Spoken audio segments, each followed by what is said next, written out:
नमस्कार दर्शकों, Ravindra Soni health and wellness में आपका पुनः स्वागत है। जैसा कि आप जानते हैं, इस चैनल पर हम आपको स्वास्थ्य से जुड़ी हुई तमाम जानकारियाँ मुहैया कराते हैं। स्वास्थ्य जगत के जो बहुत सारे मेडिकल एक्सपर्ट्स हैं उनसे आपकी मुलाकात कराते हैं और आपकी जो बीमारियां हैं, जो आपकी स्वास्थ्य संबंधी समस्या हैं, उनके उपाय लेकर के उपस्थित होते हैं। आज हम आपको खून से जुड़ी हुई एक ऐसी समस्या जो कि बच्चों में ख़ासतौर से शुरुआत में पाई जाती है और वो पूरे देश में व्यापक है, साथ ही मध्य प्रदेश में इसका प्रेवलेंस बहुत ज़्यादा देखा जा रहा है। इस बीमारी को सिकल सेल और थैलेसीमिया के नाम से जानते हैं। ये ट्विन हैं, एक तरह से बीमारी खून से जुड़ी हुई ज़रूर हैं, लेकिन इनके अपने अपने लक्षण अलग हैं और थोड़े से ट्रीटमेंट भी शायद वेरी करते हैं। तो इस बीमारी के लक्षण, इस बीमारी के होने के कारण, इस बीमारी के बचाव से के उपाय और इन सब तमाम जानकारियों को हम आपसे मुहैया कराने के लिए आज उपस्थित हुए हैं डॉक्टर सचिन बंसल के पास, जो कि इस क्षेत्र में महारत रखते हैं। तो डॉक्टर बंसल जाने माने हेमेटोलॉजिस्ट हैं और भोपाल में प्रैक्टिस करते हैं।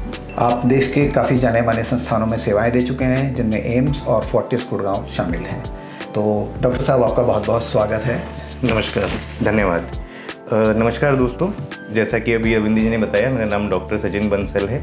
आज इस चैनल में हम लोग ये जो खून से जुड़ी कुछ समस्याएं उस विषय में चर्चा करेंगे। तो डॉक्टर साहब, सबसे पहले हम आपसे जानना चाहेंगे कि तो सिकल सेल और थैलेसीमिया, इन दोनों बीमारियों को आप किस तरह से देखते हैं, किस तरह से डिफाइन करते हैं, अगर मेडिकल साइंस की हम बात करें तो? देखिए, सिकल सेल एनीमिया और थैलेसीमिया दोनों ही हम क्लिनिकली हीमोग्लोबिनोपैथी डिजीज़ इसके अंदर हम क्लासिफाई करते हैं जी। हीमोग्लोबिनोपैथी से हमारा मतलब है वो बीमारियां जिसके अंदर हीमोग्लोबिन सही से नहीं बन पाता है, और अगर सही से नहीं बन पाता है तो टूटता है। टूटने की वजह से भी लक्षण आते हैं और टूटने की वजह से जो हीमोग्लोबिन कम होता है उसकी वजह से भी लक्षण आते हैं। तो इसमें अपन वन बाय वन अगर बात करें तो पहले बात करते हैं थैलेसीमिया की जी। थैलेसीमिया मुख्यतः दो तरीके का होता है, alpha thalassemia, beta thalassemia. Thalassemia हो या सिकल सेल एनीमिया, दोनों ही जेनेटिक, मतलब ये अनुवांशिक बीमारियां हैं जो पीढ़ी दर पीढ़ी आगे बढ़ती हैं और हमारे पूर्वजों से, हमारे माता पिता से हम लोगों के अंदर आती हैं। थैलेसीमिया की जो बीमारी है, इसमें क्या होता है, हमारा जो खून बनता है, जो हीमोग्लोबिन बनता है, उसके अंदर हीमोग्लोबिन मुख्यतः दो तरीके की चेन से बनता है, अल्फा चेन से बनता है, बीटा चेन से बनता है। अगर जो अल्फा चेन है वो हमारी ज़्यादा बन रही हैं तो फिर जो पेशेंट होता है उसको अल्फा थैलेसीमिया होता है। बीटा थैलेसीमिया उनमें होता है जिसके अंदर हीमोग्लोबिन की बीटा चेन्स ज़्यादा बन रही होती हैं। तो अल्फा थैलेसीमिया हो या बीटा थैलेसीमिया हो, ऐसा नहीं है कि सभी अल्फा थैलेसीमिया, सभी बीटा थैलेसीमिया के मरीजों को लक्षण होंगे। ये जो थैलेसीमिया की बीमारी है, इसको अपन भी मुख्यतः तीन तरीके से डिवाइड कर सकते हैं। एक होता है ट्रेट, एक होता है इंटरमीडिया, एक होता है मेजर। ट्रेट होता है जिसके अंदर हमारे शरीर के अंदर नॉर्मल खून ज़्यादा बन रहा है और जो बेकार खून है या फिर जिसके अंदर हमारी बीटा चेन से अल्फा चेन ज़्यादा है वो कम बन रहा है। अगर हमारा नॉर्मल खून ज़्यादा बन रहा है तो जो इंसान है वो इंसान ही रहेगा, पेशेंट ही रहेगा, लेकिन कभी भी उसको इस थैलेसीमिया माइनर या थैलेसीमिया ट्रेट की वजह से कोई दिक्कत नहीं होगी, वो एक नॉर्मल ज़िंदगी जी सकता है जी। फिर इसके हम दूसरे स्पेक्ट्रम की बात करें, थैलेसीमिया मेजर। थैलेसीमिया मेजर वो होता है जिसके अंदर हमारा ज़्यादा खून खराब बन रहा है, खराब मतलब जो काम नहीं कर पा रहा है, और बहुत कम खून वैसा बन रहा है जो काम कर पा रहा है। तो थैलेसीमिया मेजर के मरीजों के अंदर हमें रेगुलरली ब्लड ट्रांसफ्यूजन देने की आवश्यकता पड़ेगी। जो अपन रेगुलरली उनको ब्लड ट्रांसफ्यूजन देंगे वो डिपेंडिंग ऑन कंडीशंस, कभी 2 हफ्ते में, कभी 3 हफ्ते में, कभी महीने में एक बार, ऐसे उनको चढ़ाना पड़ेगा। इन्फेक्शन होगा तो जल्दी भी चढ़ाना पड़ता है। इन दोनों के बीच की जो कड़ी होती है वो होती है थैलेसीमिया इंटरमीडिया। थैलेसीमिया इंटरमीडिया क्या होता है, मतलब वो ना ही थैलेसीमिया ट्रेट की तरह बिहेव करेगी, ना थैलेसीमिया मेजर की तरह बिहेव करेगी, इन बिटवीन रहेगी, कभी ज़रूरत पड़ेगी, कभी ज़रूरत नहीं पड़ेगी। तो इस थैलेसीमिया इंटरमीडिया के अंदर अपन दवाई दे के पेशेंट को, इंसान को बेहतर करने की कोशिश कर सकते हैं। ये हुआ थैलेसीमिया के विषय में। तो अभी अपन बात करते हैं सिकल सेल एनीमिया के बारे में। तो जो सिकल सेल एनीमिया होता है, इसके अंदर जैसे नाम में स्पष्ट है, हमारा जो हीमोग्लोबिन बन रहा है, जो रेड सेल्स है वो सिकल शेपेड है, हाशिए जैसे हैं, चंद्रकार हैं। तो वो चंद्रकार हैं, तो जब वो नसों से निकलते हैं तो उसमें उलझते हैं, फंसते हैं। नॉर्मली कैसे होने चाहिए ये? नॉर्मली अगर मैं साधारण भाषा में समझाना चाहूँ तो जो हमारा ये हीमोग्लोबिन कंटेनिंग रेड सेल्स होते हैं, ये रेड सेल्स हमारे फुटबॉल शेप के होने चाहिए, गोल आकार के होने चाहिए। क्योंकि हमारे जो बहुत सारे दर्शक हैं सर, वो टेक्निकली चीज़ों को समझते नहीं है, इसलिए मैं सिंप्लीफाई करके उन तक पहुंचाने की कोशिश करता हूं। तो आपने बहुत अच्छा बताया है कि यूजुअली जो नॉर्मल शेप होता है एक फुटबॉल टाइप का होता है, और अगर ये खराब हो जाती है, ये अगर फुटबॉल के अलावा किसी दूसरी शेप का होगा तो जो हमारा ये आरबीसीज हैं, जो रेड ब्लड सेल्स हैं जिसमें हीमोग्लोबिन रहता है, ये छोटी छोटी खून की धमनियों से आगे पास नहीं हो पाएंगे, सर्कुलेट नहीं हो पाएंगे, उसमें फंसेंगे। तो सिकल सेल अनीमिया के मरीजों के अंदर हमारा जो ये रेड ब्लड सेल्स हैं ये सिकल शेपेड हो गए तो ये खून की नसों में फंसते हैं तो टूटते हैं तो उसके अंदर से वो हीमोलिसिस होता है, पीलिया होता है, बॉडी पेन होता है। तो ये दोनों ही बीमारियां खून से जुड़ी हुई हैं, लेकिन पैथोलॉजी दोनों की अलग अलग है। तो डॉक्टर साहब इसके बाद हम आगे चलते हैं, क्योंकि ज़्यादातर ये बीमारी देखा जाता है कि जन्मजात दिखाई देती है। बिल्कुल। तो हमारे बहुत सारे दर्शक होंगे जिनको नहीं पता होगा, कई लोगों को लगता है कि शायद ये बड़ी उम्र में होती है या क्या है, तो ये भी एक डाउट और भ्रम जो भी है वो क्लियर करें कि क्या ये जन्मजात होती है ये समस्या, अगर होती है तो क्यों होती है? देखिए, ये सिकल सेल अनीमिया हो या थैलेसीमिया हो, दोनों ही हमारी जेनेटिक अनुवांशिक डिजीज़ है। मतलब हमारे अंदर ये हमारे पेरेंट्स से आई हैं। तो ये बीमारी बचपन से ही हमारे शरीर में मौजूद रहती है। लेकिन जैसा कि अभी हमने डिस्कशन किया कि ये जो स्पेक्ट्रम है, मेजर है, इंटरमीडिया है, माइनर है। सिकल सेल अगर अनीमिया है तो सिकल सेल अनीमिया में सिकल सेल ट्रेट है या सिकल सेल डिजीज़ है, उसके अनुसार ये अपने आप को मैनिफेस्ट करती है। अगर जो पेशेंट है उसको थैलेसीमिया मेजर है, कोई बच्चा है पैदा हुआ, तो जब भी पैदा होगा और उसके अंदर इनमें से किसी बीमारी का अंश है तो पहले से ही मौजूद रहेगा। ऐसा नहीं कि बचपन के अंदर हमें बीमारी नहीं थी, हमको आगे होके ये बीमारी हो गई, ऐसा नहीं है। बॉडी में एग्जिस्ट कर रही है, पहले से एग्जिस्ट कर रही है। मैनिफेस्ट कब होगी? लेकिन वो मैनिफेस्ट कब करेगी ये उसकी कंडीशंस पे और बीमारी किस टाइप की उसमें निर्भर करेगा। लेकिन इसके जो हमारे जीन्स हैं, समझ लीजिए जो बीज हैं, वो हमारे अंदर बाय बर्थ ही मौजूद रहते हैं। लेकिन कब फर्टाइल होकर आगे मैनिफेस्ट करेंगे तो वो बीज कितने स्ट्रॉन्ग हैं उस पर वो डिपेंड करेगा। जी। तो अक्सर ये भ्रांति रहती है, कई लोगों को लगता है कि बचपन में तो ठीक थे, हमारा बच्चा ठीक था, आगे चल करके ये समस्या हो गई। तो ये क्लैरिटी मैं भी डॉक्टर साहब के बिहाफ पर देना चाहूँगा कि ये जो समस्या है, जैसा कि डॉक्टर साहब ने बताया कि एक बीज है, बॉडी में ऑलरेडी एग्जिस्ट कर रहा है, लेकिन वो बीज कब पल्लवित होने लगेगा, कब पुष्पित होने लगेगा, वो कह नहीं सकते हो किस उम्र तक होगा। तो डॉक्टर साहब इसमें आपके क्या अनुभव कहते हैं, यूजुअली मतलब कितनी उम्र के बाद ज़्यादातर बच्चों में ये दिखाई देना शुरू होता है? देखिए, अगर 1 बाय 1 चलते हैं, अगर थैलेसीमिया मेजर है तो वो बच्चे के अंदर 6 महीने के बाद या 6 महीने के पहले ही अपने आप को प्रेजेंट करेगा। बच्चा पीला पड़ेगा, उसकी खेलने की शक्ति कम हो जाएगी, उतना एक्टिव नहीं रहेगा, जॉन्डिस लाइक सिम्टम्स आएंगे। तो थैलेसीमिया मेजर अगर होगा तो बच्चा 6 महीने के बाद या पहले कभी प्रेजेंट कर सकता है, 4 महीने के बाद कभी प्रेजेंट कर सकता है। और बच्चे को अगर अपन खून नहीं चढ़ाएंगे हर 2 हफ्ते 3 हफ्ते में, तो उसकी एक्टिविटी, पीलापन, वो सब पर दिन कम होता चला जाएगा। थैलेसीमिया इंटरमीडिया जो होता है उसके अंदर बच्चा 1 साल की उम्र में प्रेजेंट कर सकता है, 2 साल की उम्र में प्रेजेंट कर सकता है, 3 साल की उम्र में प्रेजेंट कर सकता है। लेकिन थैलेसीमिया इंटरमीडिया के अंदर बच्चे को खून चढ़ाने की आवश्यकता रेगुलर इंटरवल्स पे इतनी अधिक नहीं होगी जितनी थैलेसीमिया मेजर में रहती है। तो उस बच्चे के अंदर अपन खून नहीं भी चढ़ाएंगे तो बच्चे उससे कोप अप करना सीख लेते हैं, शरीर उससे कोप करना सीख लेता है। तो बच्चा उतने कम हीमोग्लोबिन पे भी एक सही ज़िंदगी जी सकेगा, लेकिन मैं ये नहीं कहूँगा कि अच्छी ज़िंदगी जी सकेगा। क्वालिटी ऑफ लाइफ उसको नहीं मिल पाएगी, क्योंकि अगर क्वालिटी ऑफ लाइफ हमको चाहिए तो हीमोग्लोबिन अराउंड 8 ग्राम से ऊपर थैलेसीमिया इंटरमीडिएट के अराउंड भी हमें मेंटेन करना चाहिए। थैलेसीमिया ट्रेट की बात करूं तो उनको कोई बीमारी है ही नहीं, खाली एक बीज है जो पड़ा हुआ है और उसकी वजह से कभी भी इंसान को कोई दिक्कत नहीं होने वाली है, वो जिंदगी भर बिना लक्षण के ही रहने वाला है। सिकल सेल की अगर बात करें तो सिकल सेल को अपन 2 तरीके से क्लासिफाई करते हैं। अभी तक मैं आपको सॉरी इंटरप्ट कर रहा हूँ, दर्शकों को बता दूं कि हम अभी थैलेसीमिया वाले पार्ट पर थे, अब डॉक्टर साहब सिकल सेल पर आ रहे हैं ताकि आप लोग कंफ्यूज ना हो। जी, अगर अपन सिकल सेल एनीमिया की बात करें तो सिकल सेल 2 तरीके से अपने आप को प्रेजेंट करता है, सिकल सेल ट्रेट या सिकल सेल डिजीज।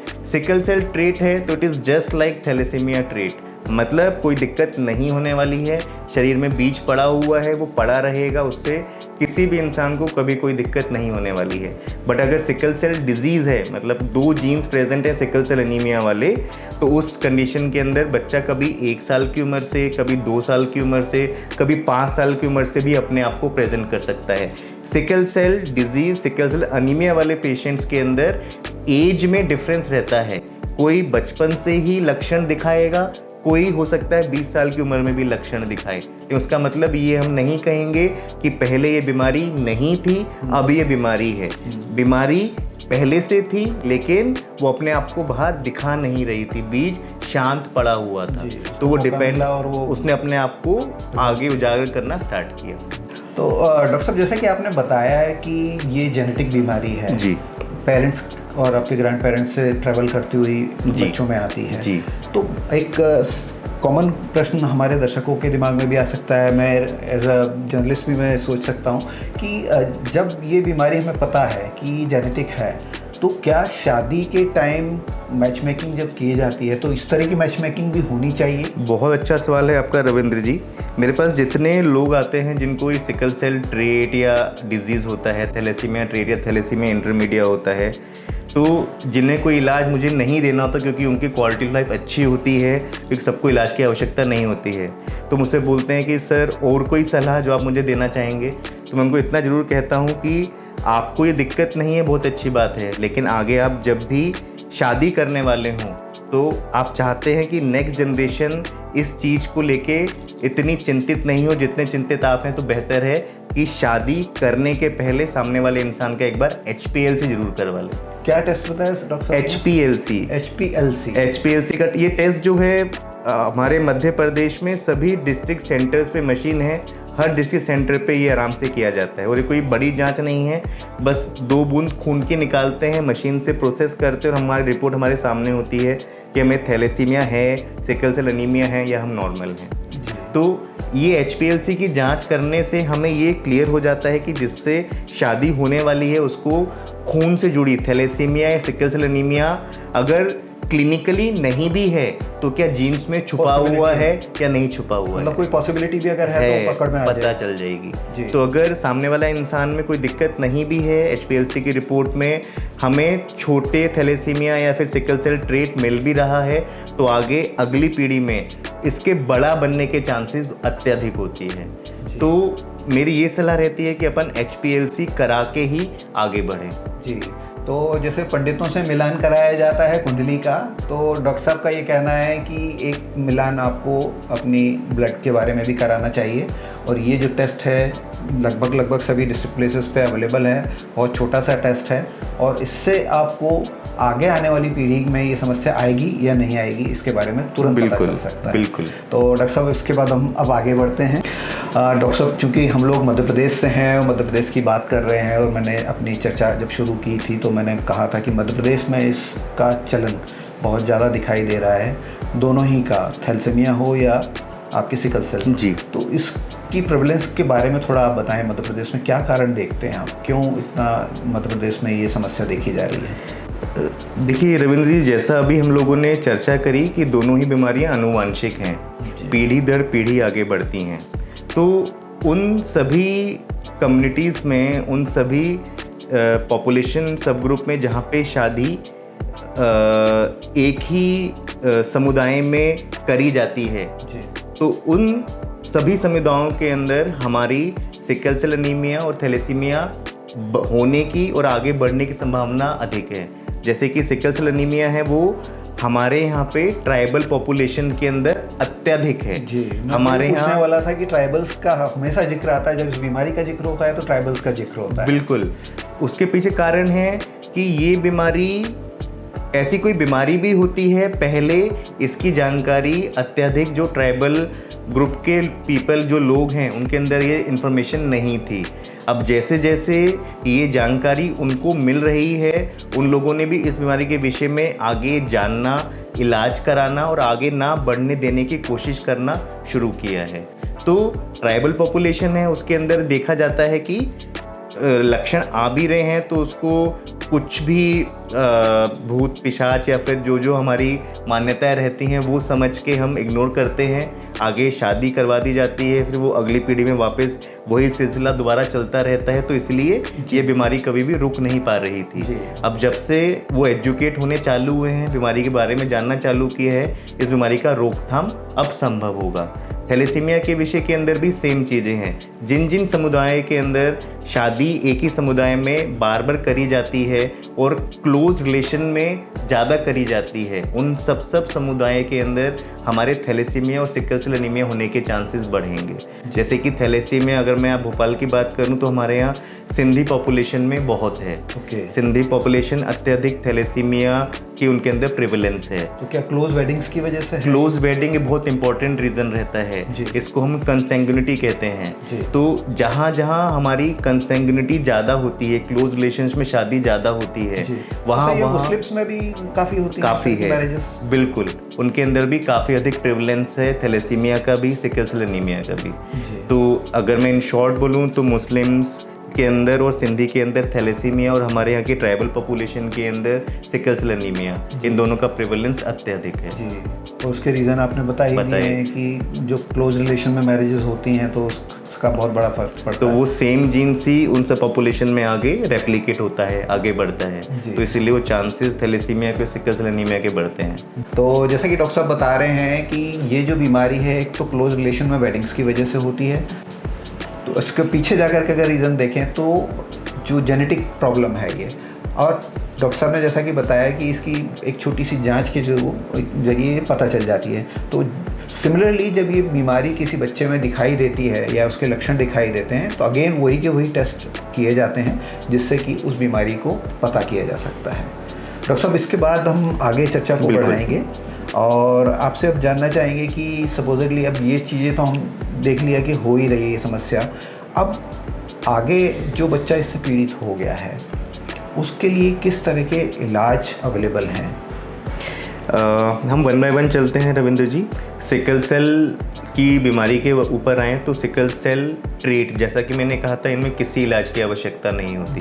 इनमें ज़रूरत होती है सिर्फ कि वो जाने कि उनको सिकल सेल ट्रीट की शिकायत है ताकि वो अगली पीढ़ी में इस बीमारी को बढ़ने से रोक सके। जी, वही मैं आपको रोकना चाहूँगा यहाँ कि जो आपने बोला ट्रीट है, तो यूजुअली ये तो पता नहीं चलती है ये समस्या जब तक कि एक स्टेप वो आगे ना जाए।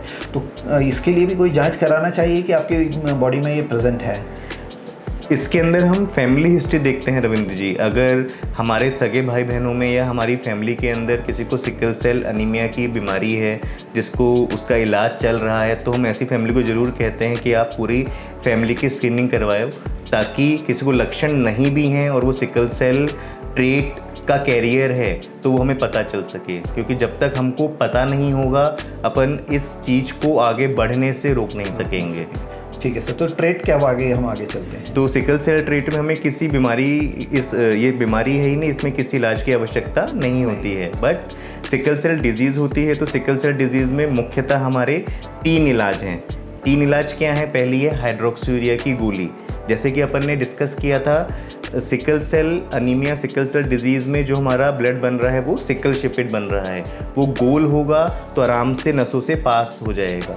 तो हाइड्रोक्सीयूरिया की गोली जो होती है, ये जो हमारा रेड लाल खून बन रहा है, आरबीसी बन रहा है, उसको सिकल शेप को वापस गोल शेप में कन्वर्ट करता है। तो इसमें हाइड्रोक्सीयूरिया की गोली सबसे इम्पॉर्टेंट है। दूसरी है फॉलिक एसिड की गोली और तीसरा है पानी, क्योंकि अपन जितना पानी पिएंगे उतना ही हमारा खून पतला रहेगा, जितना पतला रहेगा उतना ही खून के नसों में फंसने की संभावना कम रहेगी। तो क्या इसमें ब्लड थिक होता है? ब्लड थिक नहीं होता, लेकिन ऐसे सारी कंडीशंस जिससे ब्लड थिक हो सकता है वो सिकलिंग को बढ़ाएगा। जितनी सिकलिंग बढ़ेगी उतना ही बॉडी पेन बढ़ेगा, उतना ही ज़्यादा हमारे इन्फेक्शन के और खून टूटने के चांसेस बढ़ेंगे। जी, तो आपने इसकी जो मेडिसिन बताई हैं सर, तो ये जो मेडिसिन हैं ये कितनी इफेक्टिव रहती हैं? ये इतनी इफेक्टिव है कि अगर अपन 100 लोगों को ये बीमारी की दवाई चालू करते हैं तो उसमें से 95 लोग जो होते हैं, इनफैक्ट मैं कहूँगा 95% से भी ज़्यादा लोग जो होते हैं उनको आगे और किसी इलाज की आवश्यकता नहीं पड़ती। बस ज़रूरत होती है कि ये दवाइयाँ लेते हुए डॉक्टर के लगातार संपर्क में रहना, क्योंकि हम आंखें बंद करके दवाई लेने से ठीक नहीं रहते।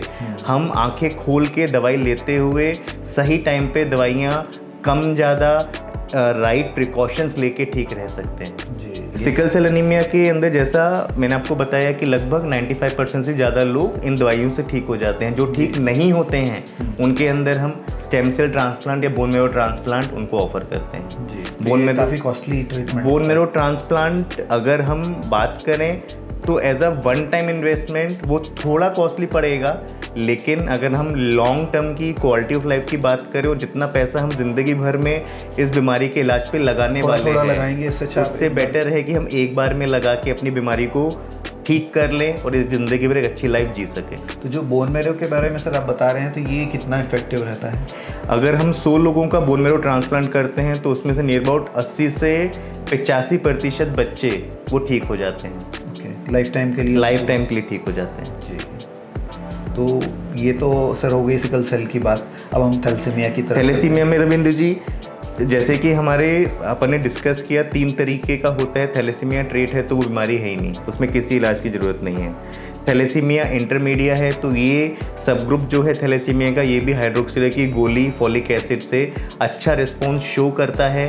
अगर अच्छा रिस्पॉन्स शो नहीं करता है तो ये जो खून टूटता है मेनली उनमें स्प्लीन में, तिल्ली में टूटता है। तो थैलेसीमिया इंटरमीडिया के बच्चों के अंदर अपन स्प्लीन निकलवा के भी विद गोली उनको एक अच्छी लाइफ दे सकते हैं। थैलेसीमिया मेजर इसमें एक ऐसा सब ग्रुप है जिसके अंदर bone marrow transplant is only curative treatment, मतलब ट्रांसप्लांट के बाद ही बच्चा ठीक हो सकता है और ज़िंदगी भर ठीक रह सकता है, एक बेहतर क्वालिटी ऑफ लाइफ वो अटेन कर सकता है। अगर ट्रांसप्लांट नहीं कर पा रहे हैं तो कभी 2 हफ्ते में, कभी 3 हफ्ते में, कभी 1 हफ्ते में खून चढ़ना पड़ता है। पहले ब्लड चढ़वाते हैं और उसके साथ में हम आयरन कम करने की दवाई लेते हैं, क्योंकि थैलेसीमिया के अंदर जो हम ब्लड का पैकेट चढ़ाते हैं वो उस ब्लड के साथ में आयरन भी उसमें 300 मिलीग्राम रहता है। तो over a period of time इतना आयरन शरीर में इकट्ठा हो जाता है कि खून की कमी और आयरन ओवरलोड दोनों की वजह से हमें लक्षण दिखने चालू हो जाते हैं। ओके, तो मतलब दोनों ही स्थितियों में बोन मैरो सबसे सटीक और सबसे अच्छा इलाज है। थैलेसीमिया के विषय में बात करूं, थैलेसीमिया मेजर, हाँ, उसके अंदर सबसे अच्छा इलाज हमारा बोन मैरो ट्रांसप्लांट है। सिकल सेल डिजीज़ के बारे में बात करूं तो हमारा जो फर्स्ट लाइन ऑफ ट्रीटमेंट होगा वो मेडिसिन होगा। वो बच्चे जो मेडिसिन को रिस्पॉन्स नहीं दे रहे हैं उनमें स्टेम सेल ट्रांसप्लांट ज़्यादा बेहतर विकल्प होगा। तो डॉक्टर साहब, इसके साथ साथ हम चूँकि हमारे दर्शकों को कभी कभी लंबे इंटरव्यू को स्किप कर करके देखते हैं, तो अगर कोई दर्शक स्किप कर गए हों तो मैं उनको बताना चाहूँगा और आपके माध्यम से बताना चाहूँगा कि क्या ऐसे लक्षण बच्चों में दिखाई दें जिनसे कि पेरेंट्स को अलर्ट हो जाना चाहिए और तुरंत योग्य चिकित्सक से सलाह लेना चाहिए और जांचें करवाना चाहिए। बिल्कुल रविंद्र जी, देखिए, बच्चा अगर जितना पहले खेलता था उसके मुकाबले कम खेल पा रहा है, बच्चे का शरीर पीला पड़ रहा है या फिर आँखों में पीलापन है, जीभ का रंग सफ़ेद की तरफ जा रहा है और उसकी नॉर्मल एक्टिविटीज़ पहले की अपेक्षा दिन पर दिन कम होती जा रही हैं, पढ़ाई में ध्यान नहीं लग रहा है, अक्सर शरीर में कभी हाथ, कभी पीठ, कभी पैर में दर्द की शिकायत कर रहा है, तो ये सब वो लक्षण हैं जो थैलेसीमिया से और सिकल सेल एनीमिया की बीमारी से जुड़े हुए हो सकते हैं। तो इन लक्षणों पे हमको ध्यान देना चाहिए और हमें नियरेस्ट जो भी हम डॉक्टर्स हों उनको हमें तुरंत सलाह लेनी चाहिए। जी, और साथ ही दर्शकों को ये भी कहना चाहूँगा, अगर आप ग्रामीण क्षेत्र से हैं, भले शहरी क्षेत्र से हैं, लेकिन बहुत सारे अंधविश्वास मौजूद हैं। काफ़ी सारे लोग कहते हैं इसको झाड़ फूँक से ठीक करा लेंगे, कुछ लोग कुछ और सलाहें देते हैं और बहुत सारी ऐसी सलाहें दे देते हैं जिनको आप अपनाते हैं और कहीं ना कहीं तब तक आपको और लेट होते चले जाते हैं आप सही ट्रीटमेंट की तरफ जाने में। तो डॉक्टर साहब, थोड़ा सा इस बारे में और बताएं कि जो ग्रामीण क्षेत्र हैं, खासतौर से ट्राइबल पॉपुलेशन की आपने बात की थी, तो उसमें बहुत बहुत सारे लोग जो हम डिस्कस कर रहे थे कि बोलते नहीं अब ठीक हो जाएगा या झाड़ फूँक करवा लेते हैं, तो इस बारे में आपका क्या कहना है? मैं इतना ही कहना चाहूँगा रविंद्र जी कि ठीक है, हमारी अपनी परंपरा और हमारा अपना विश्वास होता है, आप उस परंपरा और विश्वास से आगे बढ़िए, लेकिन साथ ही साथ डॉक्टरों को ज़रूर दिखाइए, क्योंकि हमारा आपका लक्ष्य और हमारा लक्ष्य कॉमन है। हमारा लक्ष्य है कि हर बच्चा, हर इंसान तक स्वास्थ्य पहुँचे, एक स्वस्थ जीवन जी सके। अब आपको लगता है कि ये स्वस्थ जीवन उन्हें आपकी परंपरा और आपके विश्वास से मिला है, उसमें भी हम खुश हैं, बट आप जो कर रहे हैं उसके साथ में जो भी आपके आसपास चिकित्सक मौजूद है उससे सलाह अवश्य लें, जो भी आपकी मान्यता हैं उसके बावजूद भी। जी, तो डॉक्टर साहब आज आपने काफ़ी बेहतर मतलब इन डेप्थ काफ़ी जानकारी इन दोनों समस्याओं को लेकर के दी, और मुझे लगता है कि दर्शकों के दिमाग में जितने भी प्रश्न होंगे लगभग सभी के उत्तर उनको मिल गए होंगे। स्टिल दर्शकों, अगर आपके दिमाग में अभी भी कोई क्वेश्चन बाकी हों और आपको लगता है कि ये चीज़ छूट रही है, तो आप हमारे कमेंट बॉक्स में लिख करके भेज सकते हैं। डॉक्टर साहब से जब हम अगली मुलाकात करेंगे तो उस समय आपके उन प्रश्नों के भी हम उत्तर लेने की भी कोशिश करेंगे। आज का एपिसोड हम यहीं समाप्त करते हैं। Thank you so much sir. Thank you, नमस्कार।